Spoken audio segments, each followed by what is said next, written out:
What's up, gang? Case here with our at-home strength work for Friday, May 7th. 3 rounds today, 15 sumo deadlift, 12 tuck-ups, and then 15-foot elevated glute bridge. On our sumo deadlift today, we want this to be a heavy weight for those 15 reps. You should have roughly a couple reps left in the tank when you hit number 15. So you can use 2 dumbbells or 1 dumbbell for this movement in order to get up to that heavy weight requirement. Remember, stance on sumo, find your shoulder width, and then you'll go out a little bit wider, angling the toes out, but we still want to be able to get our knees just as wide as our ankles. So don't get out here so wide where that knee is falling inside the ankle. Make sure knee can stay stacked over that ankle. If we're using 2 dumbbells, we're just going to hold in a neutral grip so we've got some space between the legs. Squeeze your belly, squeeze your butt at the top. Send the hips back to initiate that down motion, pushing knees wide, keeping shins vertical. You don't have to come all the way down to the ground on these. Go until your fists are about mid-shin. Squeeze butt and belly to stand again.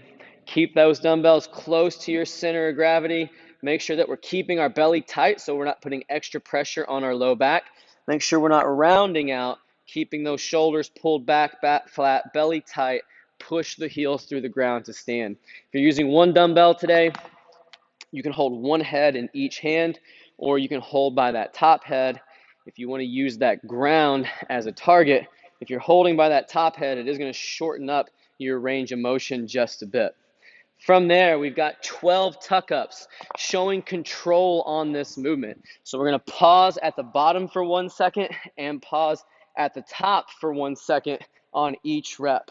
Hollow body, reaching long with the arms and the legs, low back, pressed hard into the ground.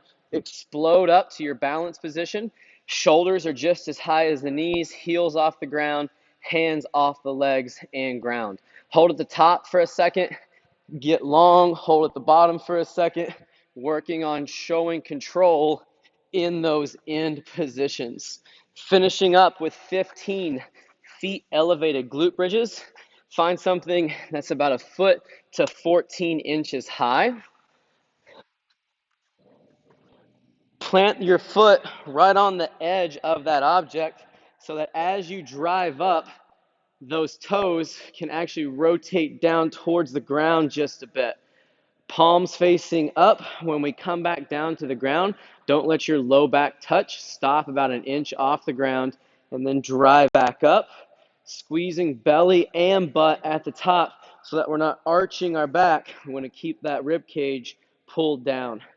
15 reps there. We've got 3 rounds of these movements today. Rest roughly 30 seconds in between each movement. Good luck on today's strength work, and we'll see you back soon for our Metcon.